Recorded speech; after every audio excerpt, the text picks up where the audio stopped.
Bu, maaf ya, Orin belum bisa ngasih ibu sesuatu yang bisa membanggakan keluarga. Kayak piala pun aku nggak punya, terus berprestasi pun aku enggak gitu.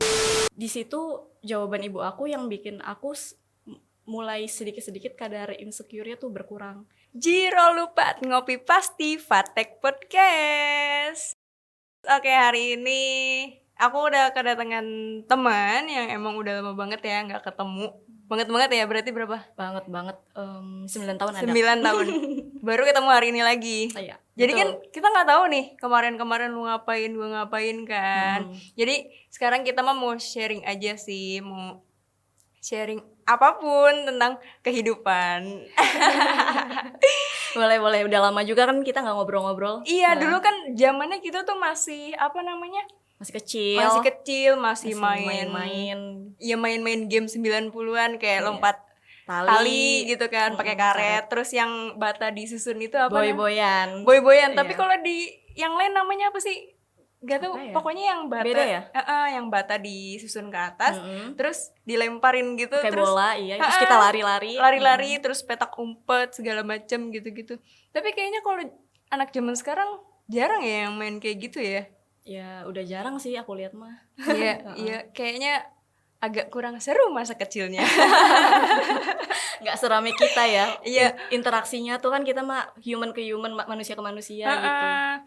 Ya sore tuh pulang ke rumah tuh udah bosan aja pasti. Nah, kalau sekarang kan pasti anak-anak mainnya sosmed ya. Main sosmed, main game online gitu kan. Tapi lo sendiri main gak sih sosmed? Main. Pastinya main, iyalah. Ngikutin zaman kan. Iya.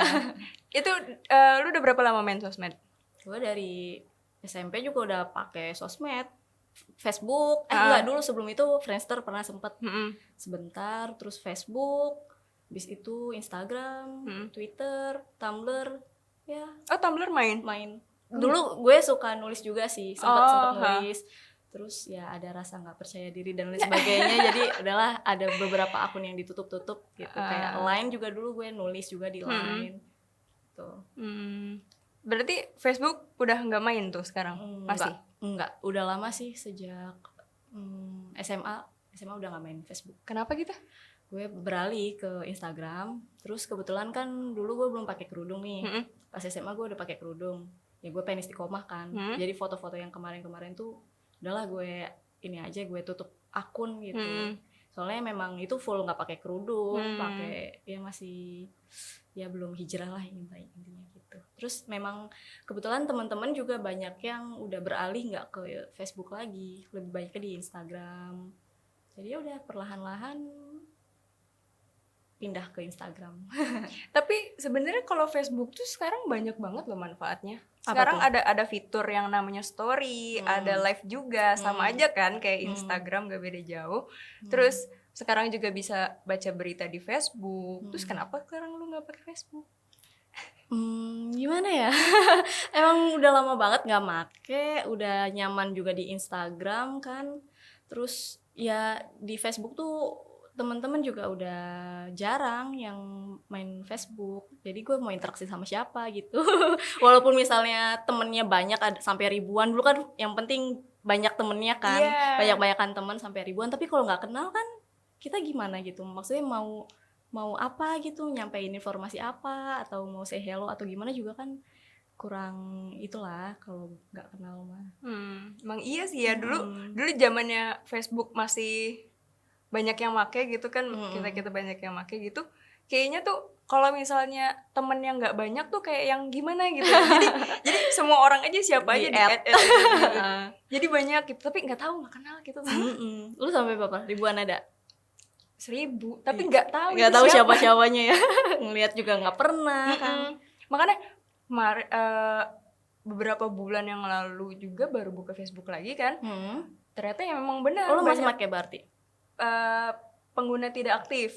Maksudnya kayak gue lihat tapi gue nggak interaksi gitu sama siapapun, karena ya itu tadi memang kan paling ya fitur-fitur lainnya kayak misalnya jualan atau misalnya berita, info. Berita yang kayak gitu aja sih paling. Cuman kalau Tapi status, akurat nggak sih berita-berita yang di Facebook itu tuh? nah itu kadang pinter-pinter kitanya juga sih, kalau misalkan baca berita tuh nggak harus kita telan bulat-bulat gitu Oh, kan. harus diselektif juga ya tetap ya. Mm-mm. Nah terus Instagram nih, Hmm. sekarang kan Instagram banyak banget kan yang pakai, Iya. bahkan anak baru lahir pun punya Instagram dong. Itu mah kerjaan emaknya. Iya sih, walaupun dipegang sama emaknya ya kan. Tapi lu apa ya? Gimana sih pandangan lu terhadap orang-orang yang pakai Instagram dengan yang berbagai macam apa namanya? Profil gitu. Ada yang mungkin annoying, ada yang mungkin suka pamer. Iya kan? Iya. Ada yang mungkin dia Bisa. inspiratif. Menurut lu dengan pengguna yang seperti itu gimana? Ya balik lagi ke usernya sih, kayak masing-masing penggunanya itu. Kalau kita memang butuhnya mencari yang motivasi-motivasi, kan kita bisa search ya kira-kira akun siapa sih yang bisa membangkitkan semangat kita gitu kan. Atau kita memang em, pengen cari sesuatu yang kayak masakan atau apa juga kan bisa di Instagram. Jadi semua itu tergantung penggunanya sih. Jadi bukan hanya di Instagram sebenarnya, di Facebook atau di internet sekalipun gitu ya. Kita tuh terpampang luas gitu tuh, mau cari apapun kita bisa, dari hal positif sampai negatif, dari surga sampai neraka ibaratnya mah.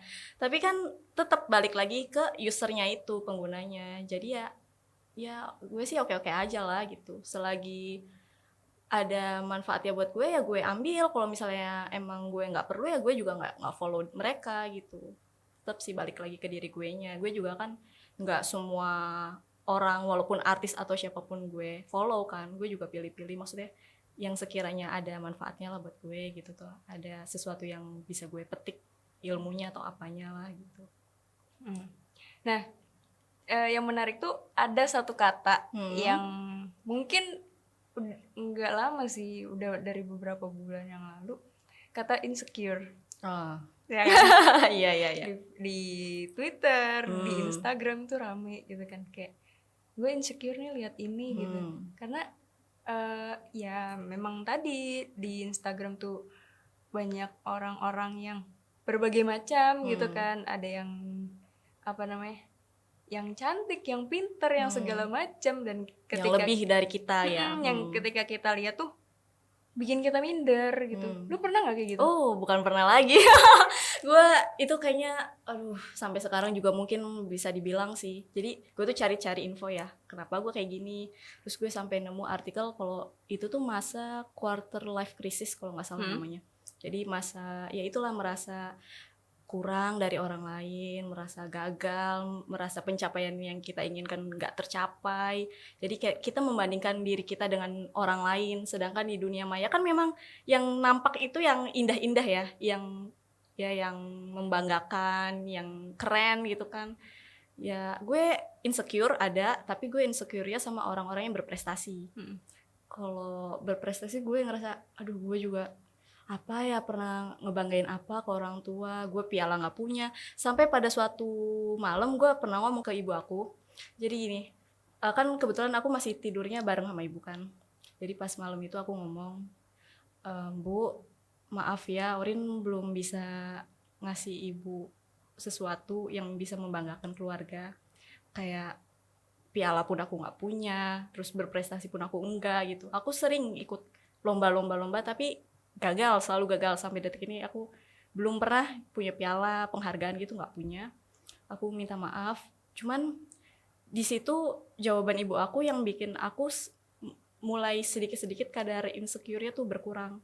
Yaitu pas ibu bilang, justru ibu yang minta maaf ke kamu karena ibu itu nggak bisa menuhin keinginan kamu, rencana awal kamu yang inginnya kuliah di luar kota. Terus ya pokoknya rencana-rencana kamu itu berubah gitu tuh karena keadaan. Dan ibu tuh makasih banget karena kamu udah mau ngerti, mau memahamin dan jadi anak yang baik, terutama untuk keluarga gitu. Ya jadi dari situ aku ngerasa, oh ternyata ibuku udah merasa cukup dengan aku yang sekarang. Jadi rasa insecure aku udah mulai sedikit-sedikit berkurang, dan sekarang perbandingannya itu bukan ke diri orang lain, tapi ke diri aku sendiri gitu. Jadi masa lalu aku dengan masa aku yang sekarang ini aku bandingin, oh ternyata aku berprogres, ada kebaikan-kebaikan yang sebelumnya aku nggak pernah kerjain gitu, dan aku ngerasa bersyukur aja. Ya udah, alhamdulillah, berarti aku juga sukses versiku sendiri gitu, walaupun aku nggak menciptakan karya atau ya seperti orang-orang yang teman-temanku yang lebih lebih sukses lah di bidangnya gitu. Cuman ya aku enjoy sekarang, udah lumayan enjoy, walaupun masih ada rasa insecure gitu, pastilah. Tapi kalau untuk dampak dari insecure sendiri, kalau misalkan lu ngerasanya pernah nggak sih sampai down banget gitu? Pernah lah. Jadi gini, dulu tuh gue kalau apa-apa gue catat ya, gue mau misalnya tahun 2020 nih, pencapaian gue tahun ini gue mau 1, 2, 3 sampai seterusnya. Gue catet, terus gue pajang di tembok kamar.